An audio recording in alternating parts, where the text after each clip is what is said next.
The Weight of Names. Part 1. The Reading. The law office smelled of old leather and older money. Miranda sat in the wing-back chair, the same chair where, years ago, she'd perched on her grandfather's knee while he told her stories about building his first warehouse with nothing but borrowed tools and stubbornness. Now the chair felt too large, or perhaps she felt too small, diminished by the magnitude of what had just been read out loud. To my granddaughter, Miranda Elizabeth Walsh, I leave the entirety of my estate, including all properties, businesses, and financial assets, with absolute confidence in her judgment and character. The lawyer's voice had been steady, professional. He'd read those words as if they were mundane, as if they didn't represent everything her grandfather had built over 60 years, as if they didn't represent the only father figure she'd ever known. Miranda's hands trembled in her lap. She pressed them together, hard, until her knuckles went white. Don't cry. Not here, not now. As for my son, Thomas Edward Walsh, I leave only this: the knowledge that he abandoned his daughter when she needed him most, and that I could never forgive him for that betrayal. The silence that followed was suffocating. Miranda had expected anger. She'd braced herself for her father's rage, imagined him storming out or making threats. What she hadn't prepared for was the smile that curved across his face. Cold, calculated. The expression of a man who'd already planned his next move before the first blow landed. Thomas Walsh adjusted his cufflinks, a gesture Miranda recognized from television interviews and campaign ads. The Honorable Thomas Walsh, state senator, champion of family values and fiscal responsibility. The man who'd given a speech just last month about the importance of fathers in their daughters' lives. The man who hadn't spoken to her in 23 years. Well, he said, his voice carrying that practiced warmth that made voters trust him. I suppose we'll see about that. Part 2. The Blame. Miranda was 3 days old when her mother died. She knew this because her grandmother had told her, sitting at the kitchen table on a rainy afternoon when Miranda was 12 and had finally worked up the courage to ask. Gran's hands had been wrapped around a mug of tea that had long since gone cold, her eyes distant. Your mother hemorrhaged. They'd tried everything, but... Gran's voice had broken. She held you once. Just once. She said you looked like an angel. And Dad? The pause had been long enough that Miranda thought her grandmother wouldn't answer. When she did, her voice was flat, empty of emotion. He looked at you and said, she killed her. Then he left the hospital. We didn't see him again for 6 months, and when we did, it was only to sign papers giving us custody. He never asked about you. Not once. Miranda had been too young to understand the full weight of that abandonment. She'd grown up knowing only the warmth of her grandparents' home, the smell of Grand's pipe tobacco and Gran's lavender sachets. She'd had birthday parties and bedtime stories, help with homework, and someone in the audience at every school play. She'd had everything except the one thing every child wants to believe, that their parent loved them enough to stay. Now, sitting in her grandfather's study 3 days after the funeral, Miranda understood what her grandmother had never quite said aloud. Thomas Walsh didn't just leave his daughter. He blamed her for existing, for surviving when her mother hadn't. The lawsuit papers sat on the desk before her, official and damning. Petition for contest of will and declaration of incompetency.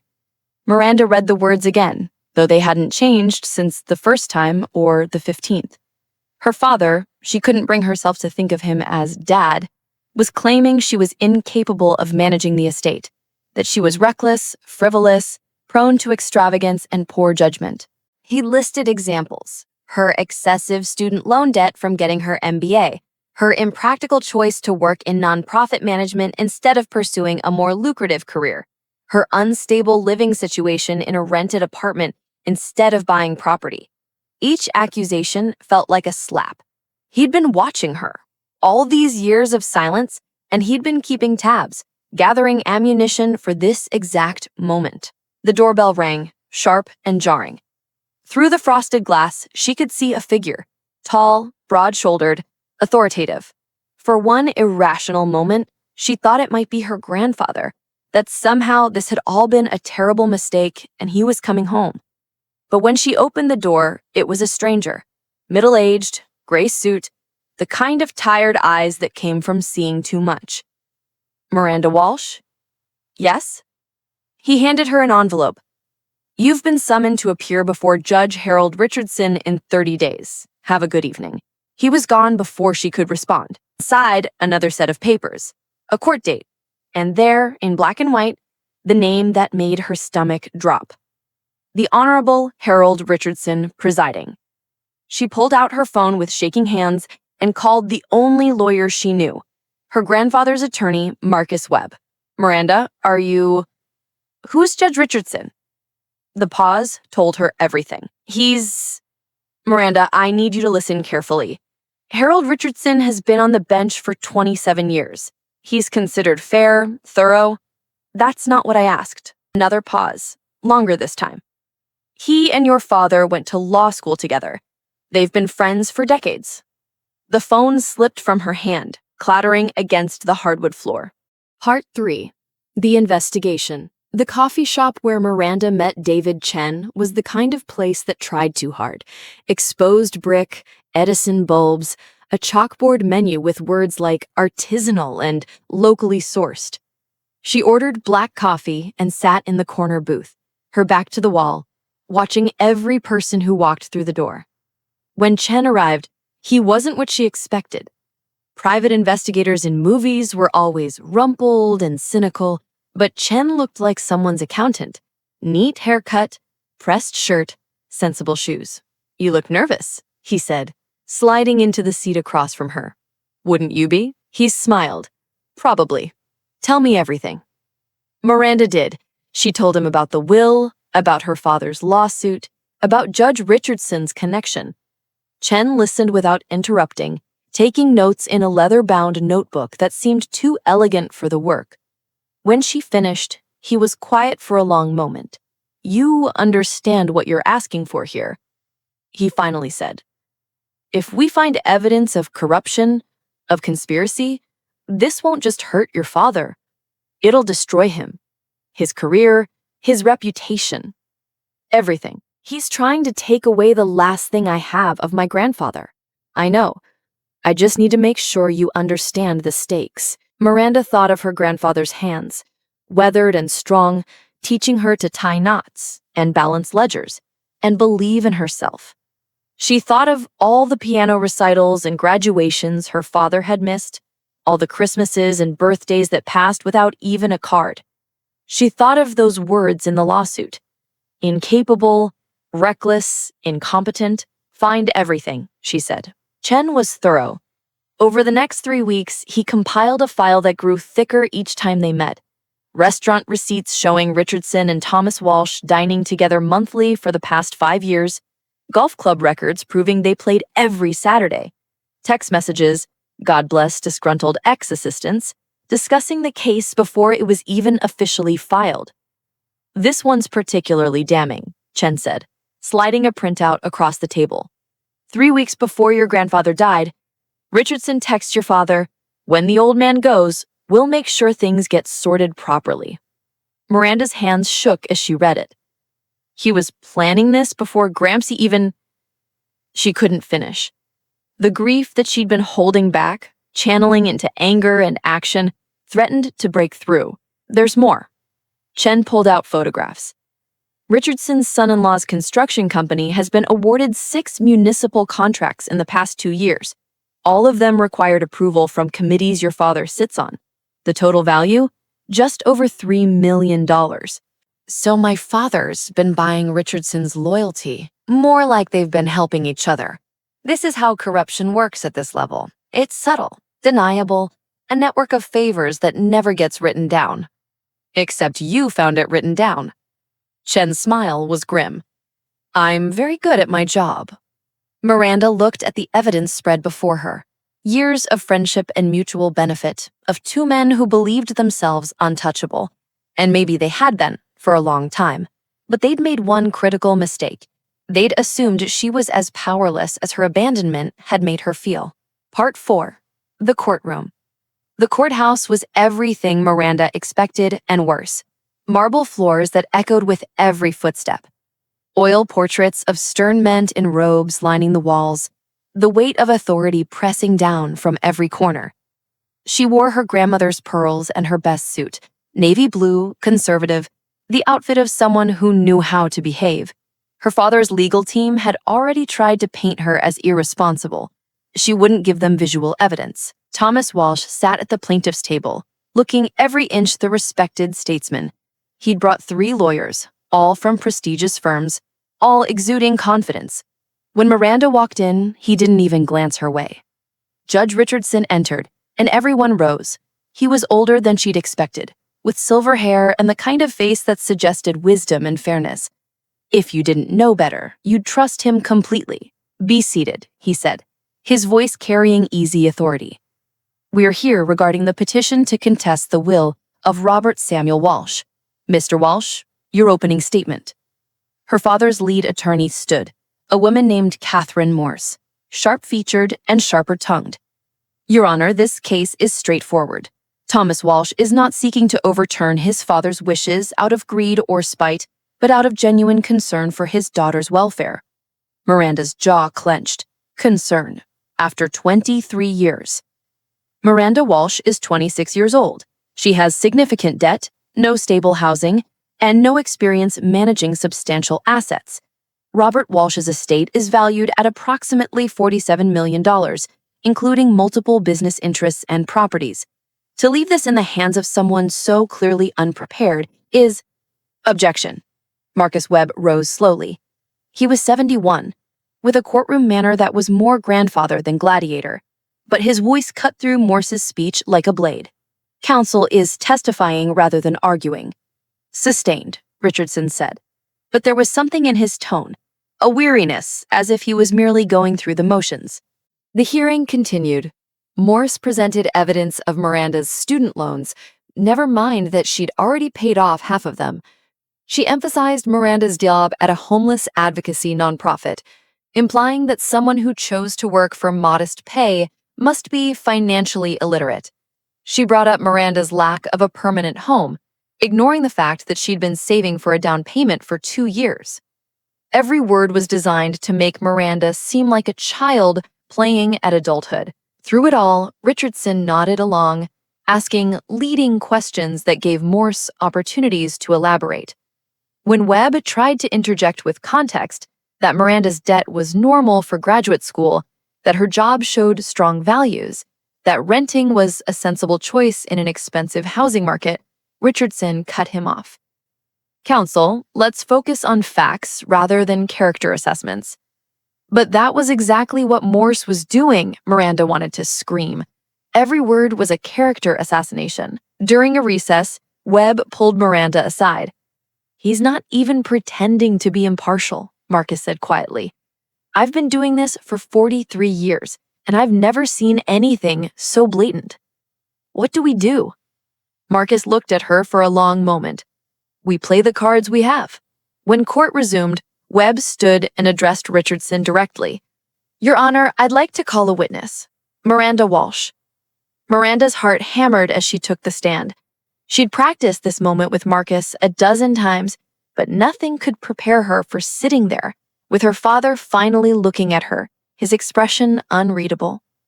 Webb's questions were gentle, designed to let her tell her story. She talked about her grandfather's business, how she'd spent summers working in his warehouses, learning inventory systems and personnel management, how he'd mentored her through her MBA, discussing case studies and strategy over Sunday dinners, how he'd trusted her enough to let her restructure the nonprofit division of his company during her last year of school, resulting in a 23% increase in efficiency. "Your grandfather believed in you," Webb said. "He did." Miranda's voice was steady now. "He told me that the measure of wealth isn't what you have, but what you do with it. He wanted to make sure his legacy would continue to help people." "And you intend to honor that?" "I do. I've already begun working with the board of directors to expand our affordable housing initiatives and— Objection, Morse interrupted. The witness's intentions are irrelevant to her capability. Your Honor, Webb said, I think the witness's preparedness and planning are extremely relevant. Richardson waved his hand. Move on, Mr. Webb. It was then that Miranda saw it, the smallest flash of something on Richardson's face when he looked at her father. Not just familiarity, complicity. She took a breath. Your Honor, may I say something? Richardson looked annoyed. This isn't a speech, Miss Walsh. I understand, but I think the court should know that my grandfather didn't exclude his son from the will on a whim. He excluded him because Thomas Walsh abandoned me when I was 3 days old and never looked back. Because he blamed me for my mother's death. Because in 26 years, he's never sent a birthday card, never made a phone call, never acknowledged my existence until there was money involved. The courtroom went silent. He doesn't want to protect me, Miranda continued, her voice gaining strength. He wants to punish me for surviving. Thomas Walsh's face had gone red. He leaned toward Morse, whispering urgently, but Miranda wasn't done. And I think the court should also know that Judge Richardson has been friends with my father for over 30 years, that they have dinner together every month, that they golf every Saturday at the Harbor Club, that 3 weeks before my grandfather died, Judge Richardson texted my father about making sure things get sorted properly. The color drained from Richardson's face. Miss Walsh, he said sharply, you're making very serious accusations. I am. She reached into her bag. Marcus had tried to convince her to let him introduce this evidence gradually, carefully, but something in her knew it needed to be done this way, needed to be said by her. She pulled out the file Chen had compiled and handed it to the bailiff. These are records of every interaction between Judge Richardson and Thomas Walsh over the past 5 years. Restaurant bills, golf club logs, text messages discussing this case before it was filed. Proof that Judge Richardson's son-in-law's construction company has received over $3 million in municipal contracts that required Thomas Walsh's approval.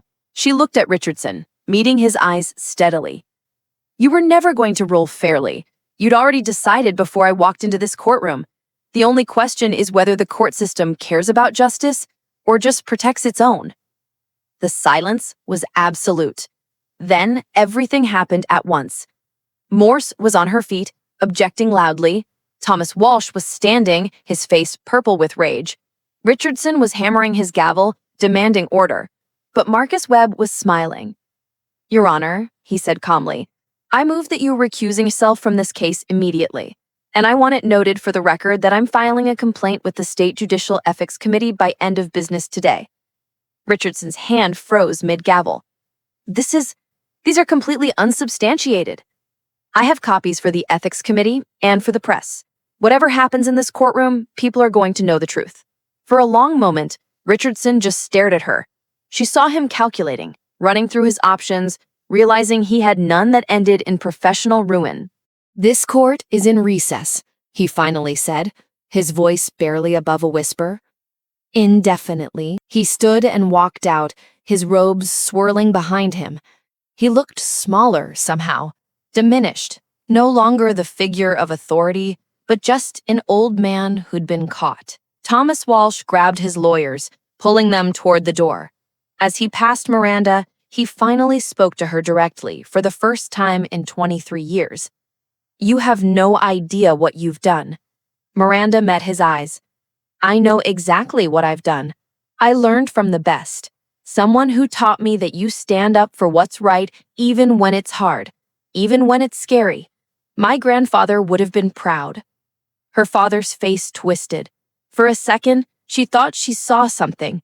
Regret, maybe, or recognition. But then it was gone, replaced by cold fury. You'll regret this. The only thing I regret, Miranda said quietly, is that it took me this long to realize you were never going to be the father I deserved. He left without another word. Part 5. The Aftermath.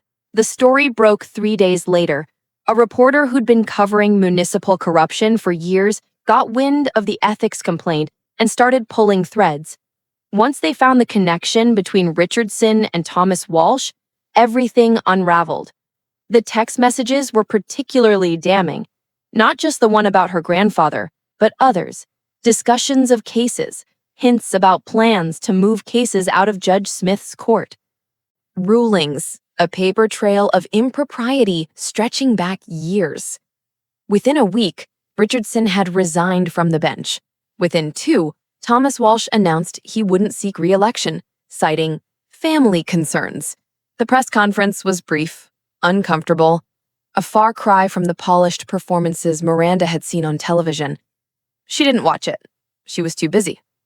The will went through probate without further contest. No judge wanted to touch the case after the scandal. Miranda inherited everything: the warehouses, the properties, the investment portfolio, the business her grandfather had built from nothing. It was overwhelming, terrifying, but she'd been preparing for this her entire life, even if she hadn't known it. Her first major decision was to establish the Robert Walsh Foundation, focused on housing initiatives and support for children in foster care. She remembered what her grandmother had told her about those 6 months after her mother died, before her grandparents got custody. She'd been in the system, passed between temporary homes, just another file in an overburdened agency.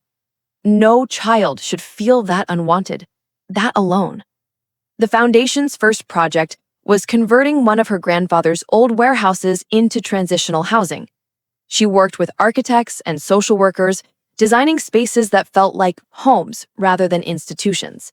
She hired staff who understood trauma and healing, who saw the residents as people rather than problems. It was hard work, exhausting. Some days she felt completely out of her depth. But then she'd walk through the building and see families having dinner together, kids doing homework at kitchen tables, someone laughing at a shared joke. And she'd remember her grandfather's words: "The measure of wealth isn't what you have, but what you do with it." 6 months after the hearing, Miranda was at the foundation office when her assistant knocked on the door. "Someone here to see you. Says it's personal." Miranda looked up from the budget spreadsheets she'd been reviewing, expecting maybe a reporter or a distant relative looking for a handout. Those showed up occasionally, drawn by the publicity, but it was her father. Thomas Walsh looked older than he had in court. The bluster was gone, replaced by something Miranda couldn't quite identify. He stood in the doorway awkwardly, like he didn't know what to do with his hands. "I know I have no right to be here," he said. Miranda waited. She wouldn't make this easy. My therapist suggested I try to make amends for things I've done, people I've hurt." He exhaled slowly. "You're at the top of that list. You think an apology fixes 26 years? No, I know it doesn't." He stepped into the office, but didn't sit. "I wanted you to know that I was wrong. About everything. About blaming you, about leaving, about the lawsuit. All of it." Miranda had imagined this moment so many times growing up. What she'd say if her father ever came back. She'd scripted speeches, rehearsed arguments, prepared devastating truths. Now, sitting here looking at him, she felt nothing but tired. "Why?" she asked. "Why did you hate me so much?" "I didn't hate you." His voice broke slightly. "I hated that she was gone and you were here. I hated that I looked at you and saw her, and it hurt too much. I was 24 years old, Miranda. My wife died, and I had this baby who needed me, and I ran. And kept running." "Yes." He looked at his hands. "I told myself you were better off with your grandparents, that they could give you a better life than I could. Maybe that was even true, but it was also cowardice. And by the time I realized how badly I'd failed you, too much time had passed. I didn't know how to fix it. So you sued me instead." He flinched. "I convinced myself your grandfather had poisoned you against me, that if I could just, I don't know. I was angry. I'd spent my whole life making my father proud, and he still chose you. And I hated that. Hated him for it. Hated you for it. That's honest, at least. I'm not asking for forgiveness. I don't deserve it. I just wanted you to know that you were right about all of it. And I'm sorry. Miranda studied him. This was the man who'd shaped her life through his absence, who'd taught her through his failures what kind of person she never wanted to become. Looking at him now, she didn't feel the rage she'd expected, just a kind of sad understanding. I don't forgive you, she said finally. I don't think I can. You missed too much. You hurt me too badly. He nodded. I understand. But I hope you figure out how to forgive yourself, not for my sake, for yours. She gestured at the photos on her wall, residents of the foundation's housing, kids playing in the community center. I'm building something good here, something that matters. I learned that from my grandfather, from Gran, from people who showed up and stayed. I'm glad. He turned toward the door, then paused. Your mother would be proud of you. I want you to know that. After he left, Miranda sat for a long time, looking at the photo on her desk. Her and her grandfather on her college graduation day, both of them grinning, his arm around her shoulders. Behind them, you could just see Gran, laughing at something off camera. That was family. Not blood and obligation, but choice and presence. The people who showed up, who stayed, who believed in you even when the world didn't. Her phone buzzed. A text from Marcus Webb. Board meeting tomorrow. They want to discuss expanding to 3 more cities. Miranda smiled. There was work to do. There was always work to do. But it was good work. Important work. Work that would make her grandfather proud. She picked up the photo, running her thumb over her grandfather's face. Thanks, Gramps. For everything. Then she turned back to her computer and got back to work, building a legacy that was about so much more than money. A legacy of showing up, of staying, of choosing to be better than the hurt that came before, of being the family someone deserved, whether they shared your blood or not. Because that, she'd learned, was what inheritance really meant.